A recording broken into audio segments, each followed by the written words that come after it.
Hallo und herzlich willkommen bei Epic. Was soll man an so einem schönen Tag anderes machen als mit dem Hund trainieren? Deswegen gibt es heute was über Hunde.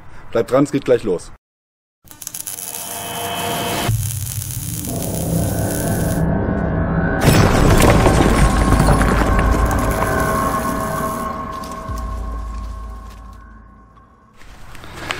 Ja, ich bin heute mal ins Allgäu gefahren und besuche meinen guten alten Freund, den Sebastian. Grüß dich. Hi. Servus Martin. Servus. Wir wollen heute mal ein bisschen was mit deinen Hunden machen, habe ich gehört. Auf jeden Fall. Ja. Und ich denke, wir werden sehr viel Spaß haben. Ja, ich glaube, du wirst den Spaß haben, ich nicht, aber wir schauen mal. Okay, erzähl erst mal ein bisschen was über Tech Dogs, beziehungsweise über dein Training. Beides. Also, Tech Dogs und Tech Dog Sport. Genau. Erstmal herzlich willkommen, liebe Hundefreunde. Mein Name ist Sebastian Schäfer, wohne hier im schönen Allgäu. Oh ja, ist echt schön hier. Schön sonnig, überall in Deutschland regnet es heute. Zwei Sachen, du hast schon gesagt, Tech Dogs. Es gibt Tech Dogs und Tech Dog Sport. Tech Dogs, alles was Produkte, letztendlich Hardware angeht. Also Leinen, Halsbänder, Geschirre. Alles drum und dran. Da gibt es natürlich bei mir alles, was das betrifft. Tech Dog Sport ist komplett die Hundeausbildung. Also alles, was das betrifft, vom Sporthund bis zum Diensthund, ist da letztendlich alles mit dabei. Du bist ja auch Weltmeister. Zweifacher Weltmeister. Richtig. Sag mir mal, ich kann mir dieses Wort einfach nicht merken. Wie heißt das? Das nennt sich Monioring. Monioring. Monioring ist eine internationale anerkannte Sportart der FCI, also des Weltverbandes. Kann man sich ungefähr so vorstellen vom Programm her. Du weißt nicht letztendlich, wo es stattfindet, weiß man schon, auf dem Hundeplatz oder auf einem entsprechenden abgesperrten Gelände, also sprich, es ist ein Zaun drumherum. Was letztendlich auf dem Platz drauf ist, oder welches Thema es ist, wissen wir vorher überhaupt nicht. Was wir vorher wissen ist, dass erst die Unterordnung kommt, dann die Sprünge und dann der Schutzdienst. Aber wie letztendlich die eigenen Übungen zusammengestellt sind, wissen wir gar nichts. Auch das, was darauf auf uns zukommt, kann man letztendlich überhaupt nichts dazu sagen. Gibt so gewisse Regeln, die vorgeschrieben sind, aber sonst relativ wenig. Vom Programm her, was letztendlich im Monitoring-Programm ist, der Hund wird in dem Programm komplett ohne Leine geführt. Man muss sich auch so eine Prüfung in der höchsten Kategorie so vorstellen, dass die eine Dreiviertelstunde geht, plus minus. Der Hund wird ohne Leine geführt auf dem Gelände. Vom Hund her ist es immer wichtig, dass man einen sehr ausgeglichenen Hund braucht. Auch in Anführungszeichen einen sozialen Hund. Auch der Hund muss immer unter Gehorsam stehen, weil man auch immer zivile Personen, also letztendlich, wir haben normalerweise meistens immer 2 Richter mit auf dem Platz stehen. Beim Richter läuft immer noch jemand mit, der entsprechend auch dazu schreibt. Also ein Schreiber für Punkte. Presse ist dann hast auch du irgendjemand. Presse ist hin und wieder mit auf dem Platz. Dann läuft mit dir immer ein Ring, das sogenannte Ringkommissär mit, der dich letztendlich von Übung zu Übung bringt. Und das halt am Anfang ist die Unterordnung, dann die Sprünge, dann der Schutzdienst.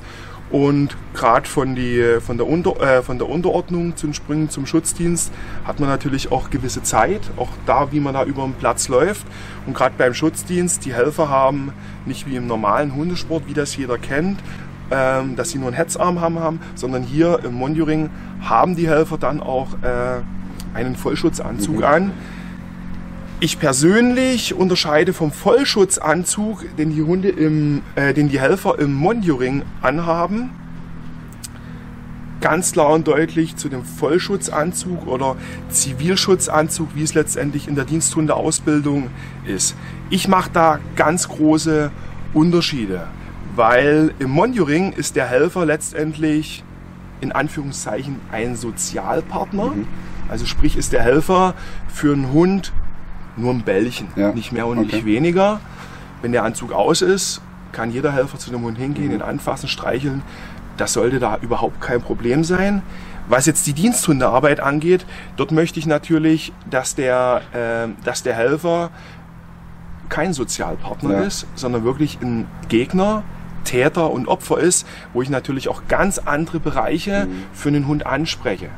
Und letztendlich auch zur Vollschutzarbeit im Dienstbereich, wenn ich jetzt das Thema hier aufgreife, das würde immens den Rahmen sprengen, weil dort mache ich ganz große Unterschiede, weil gerade für einen Einsatzbereich vom Anzug zum wahren Täter, der dann letztendlich zivil dasteht, sind halt wirklich Welten dazwischen. Okay. Ja, soweit mir bekannt, bist du ja kein Polizist oder Hundeführer. Wie kommt es denn, dass du in dem Bereich da so erfolgreich bist? Das ist eigentlich mehr oder weniger durch Zufall entstanden. Ja, ich habe mich dann natürlich, das was mein Internet hergegeben hat, ein bisschen schlau gemacht im Internet. Bin da auf das Thema Monitoring gestoßen. Schweiz ist da sehr, sehr nah bei uns. Hab da auch meine Helferlizenz gemacht. Also ich bin der einzige deutsche Helfer, der eine offizielle internationale Helferlizenz hat. Ich habe selber auch schon sehr viele Ausscheidungen und Weltmeisterschaften gehetzt als Helfer im Monitoring. Ja, und so hat das letztendlich auch alles ein bisschen seinen Lauf genommen. Zu dem Thema Diensthunde bin ich halt dann dazu gekommen, weil in der Arbeit am Anzug, wie du letztendlich die Hunde dafür aufbaust, genauso auch wie die Hunde am Anzug arbeiten, was Belastungsarbeit angeht, was Griffarbeit angeht, was Platzierungsarbeit angeht, wo die Hunde beißen, ist halt gerade im deutschen Bereich, genauso auch ausländischen Bereich, sehr viel Nachholbedarf gewesen, wo nicht gerade die Länder sind, wo halt Ringsport oder Monitoring betrieben wird. Und so bin ich halt in die ganze Diensthundearbeit hineingerutscht. Und ich bin, das was mich letztendlich auch zum Erfolg gebracht hat, ich bin halt mit meinem Hund sehr schnell erfolgreich geworden, stand dazu natürlich auch sehr in der Öffentlichkeit. Es sind auch schon mehrere Berichte in Zeitung und Fernsehen darüber über mich veröffentlicht worden. Bei Joko und Klaas warst du auch, ne? Ja, ein Jahr ist es her. Genau. Ja. Ich blende euch gleich mal den Link hier oben ein in der Ecke. Genau, vor einem Jahr ist die Sendung ausgestrahlt worden. Ja, das sind halt so Sachen, wo man dann immer wieder auf mich zugegriffen hat. Von der Diensthundearbeit zur Sportarbeit ist natürlich ein großer Unterschied. Habe ich im Vorspann vorher schon mal erwähnt gehabt. Meine Hunde sind alles keine Diensthunde. Ja. Ich selber bin auch kein Diensthundeführer, kein Polizist, gar nichts. Dadurch, dass allerdings sehr viele mich immer wieder gefragt haben, kannst du uns helfen dabei? Wie arbeiten die Hunde am Anzug? Es ist auch mehr und mehr die Nachfrage von Behörden gekommen, weil sie halt wesentlich praxisnäher arbeiten wollen mit den Hunden. Wollen natürlich auch, dass die Täter, genauso auch die Helfer, ein ziviles Erscheinungsbild haben. Und das ist natürlich mit so einem Anzug sehr, sehr einfach. Auch die Anzüge, die ich selbst verwende, sind jetzt nicht die typischen Anzüge, wo man da steht wie so ein Michelin-Männchen, sondern diese Anzüge sind sehr, sehr praxisnah gearbeitet. Und da kann man natürlich sehr viele Sachen auch entsprechend machen. Bin dadurch eben auch in die Diensthundeausbildung reingerutscht. Habe dadurch auch sehr viele gute Hundeausbilder kennengelernt. Sind leider sehr, sehr wenige in Deutschland, die das auch wirklich auch im Dienstbereich sehr hochprofessionell so betreiben, die mich dann natürlich auch in Bereichen weitergebildet haben. Nicht nur was die Vollschutzarbeit angeht, sondern auch was zum Beispiel die Stoßkorb-, Maulkorbarbeit angeht, wo letztendlich komplett auf zivilen Personen gearbeitet wird, wo die Hunde dann auch auf zivilen Personen stoßen. Ja. Ich denke, du musst auch viel die Führer selbst ausbilden, als eher den Hund, ne? Es steht und fällt immer mit dem Hundeführer und natürlich auch mit dem Helfer und mit dem Ausbilder. Das ist so der große Knackpunkt, wo viele denken, naja, der Hund gehört nicht, aber eigentlich hört der Hund nicht, weil er die falschen Signale von seinem Führer bekommt. Ja? Richtig. Und auch das große Problem, was ich dann auch oftmals immer wieder sehe, ist in der Diensthundeausbildung. Erstmal, ein Diensthund darf im Ankauf nichts kosten, muss meistens schon ein Jahr alt sein, gesund sein, und die meisten Diensthunde haben halt bis dahin nicht viel gemacht. Okay. Und dann fängt halt schon das an, dass die Hunde oftmals sehr überdreht sind. Oftmals kommen sie in den Dienstbereich schon mit Beißvorfällen, wobei ich allerdings da sagen muss, hat eine sehr große Trendwende stattgefunden. Man schaut natürlich auch schon jetzt auch mehr oder mehr im Dienst, dass man auch mehr soziale Hunde hat.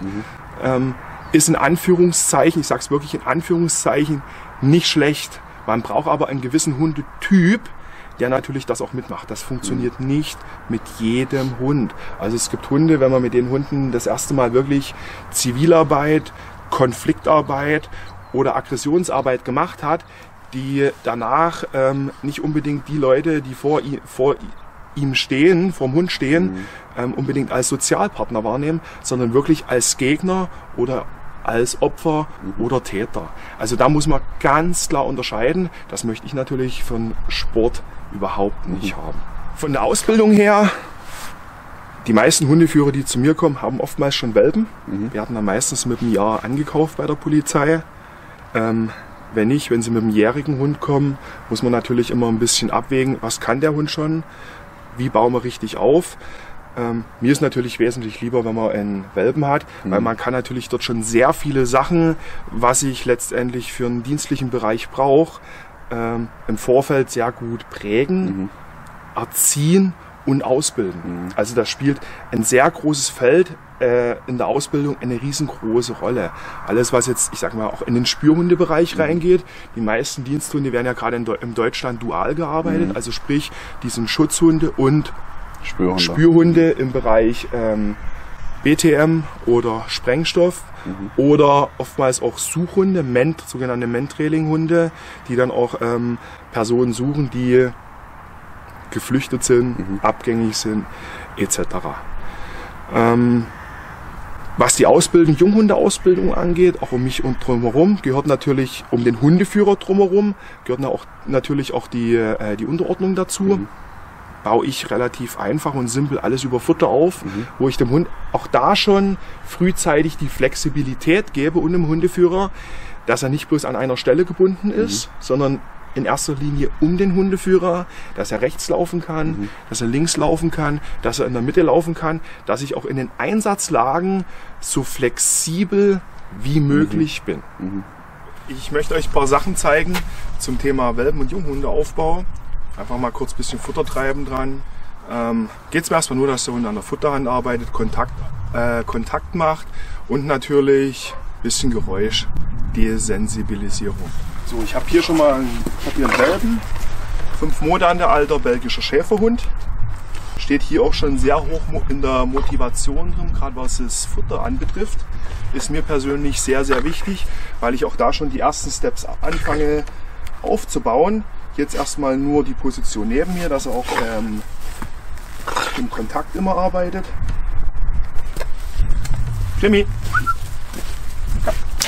Jawohl, super.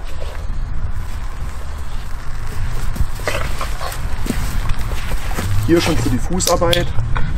Ich persönlich arbeite da auch sehr gern nonverbal, dass der Hund letztendlich immer erstmal lernt, auch selbstständig in die Position zu arbeiten, mit mir mitzuarbeiten, so wie ich mich auch entsprechend bewege. Fange hier auch schon den Hund an, so zu desensibilisieren, wie ich ihn dann später mal führen möchte, ob jetzt zwischen den Beinen, rechts oder links neben mir. Remy, super. Arbeite hier auch sehr gern mit dem Klicker. Das ist für mich in der Ausbildung ein unerlässliches Tool geworden. Jawohl, super. Wichtig auch immer die Aufmerksamkeit vom Hund. Bewegungskoordination ist mir auch sehr, sehr wichtig. Dass er da auch rechts und links drehen kann. Timmy. Komm. Jawohl.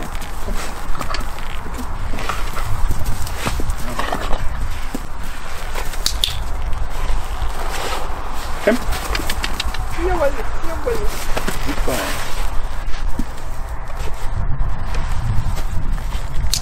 Nur bei mir gibt es Futter, nur wenn Kontakt da ist. Auch hier kann ich schon anfangen, die ersten Sachen, mich auch mal mit dem Hund hinzusetzen. Dass er auch der schon anfängt, sehr viel Ruhe neben mir zu finden. Super, klasse. Jawohl, komm. Komm, jawohl. Auch anfangen, ihn mal zu mir hochzunehmen, zielgerichtet. Später mal fürs Tragen, auch dass die Sachen für den Hund vollkommen normal sind. Ruhe. Gibt es auch da bei mir schon Futter. Kim, hoch, komm. Ja, ruhig. Ruhe, Aufmerksamkeit. Super. Kim.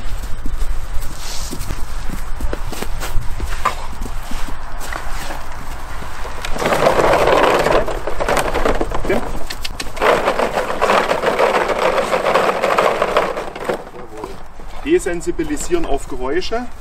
Also er kann sich's angucken, möchte allerdings nicht, dass er reinbeißt. Komm hier. Diese Geräusche.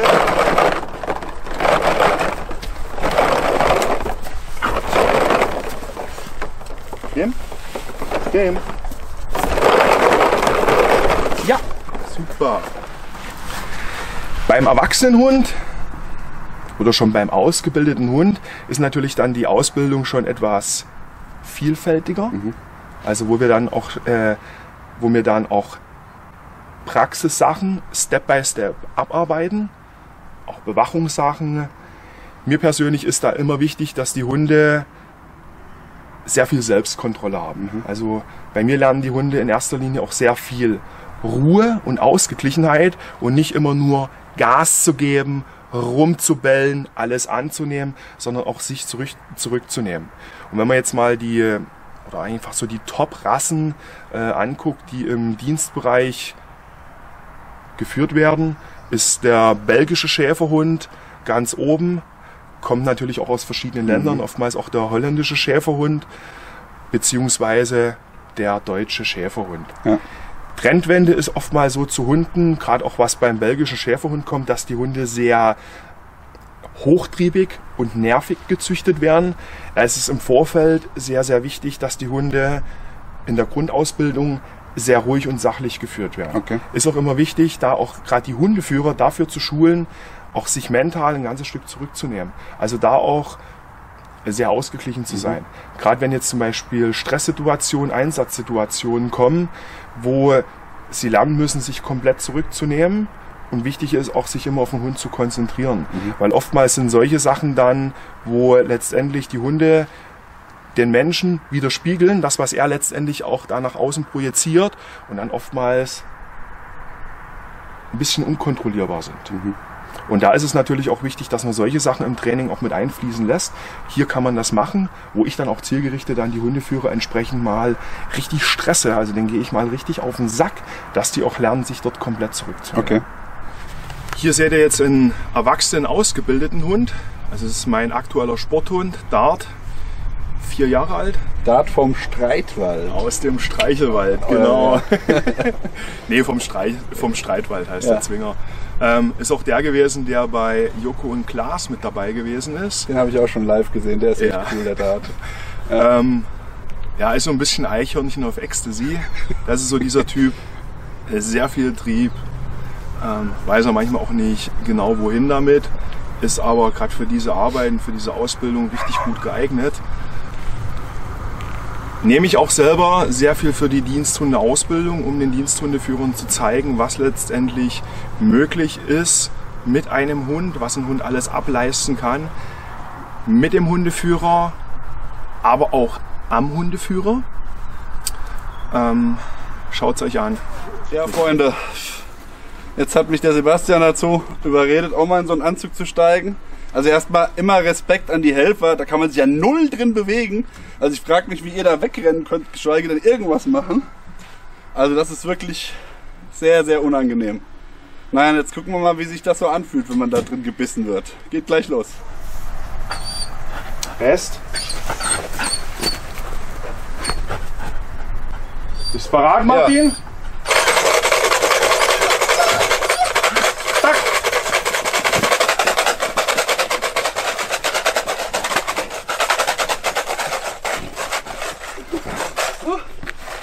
Ja. Wow! Ordentlich! Folge? Ja. Aber der war lieb, der hat echt nur in die Hose gebissen. Erst am Ende hat er mal kurz das Bein ein bisschen genascht. Gut, machen wir gerade nochmal. Hast du noch ein zweites Bein? Okay. Tasten, Rest. Tack. Sich ein bisschen mehr bewegen. Ach so. Folgen. Tack.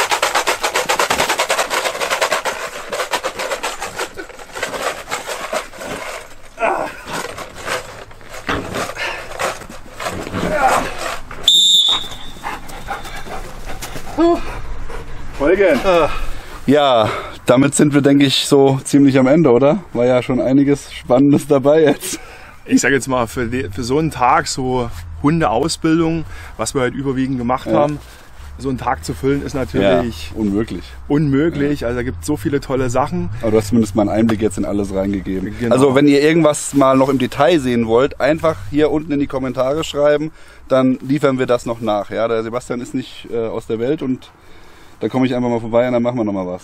Ja, sicher. Könnt natürlich auch auf meinen Kanal schauen, den natürlich auch der Martin und mit einblenden wird. Und war ein lustiger Tag. Ja, ich möchte mich auf jeden Fall bei dir bedanken. Ich freue mich aufs nächste Mal und wir sehen uns. Euer Basti. Also, macht's gut. Wie immer an dieser Stelle, liked uns, abonniert den Kanal, schaut bei ihm in den Kanal. TechDocs Sport und dann sehen wir uns beim nächsten Mal. Bis dann, macht's gut. Bye, bye.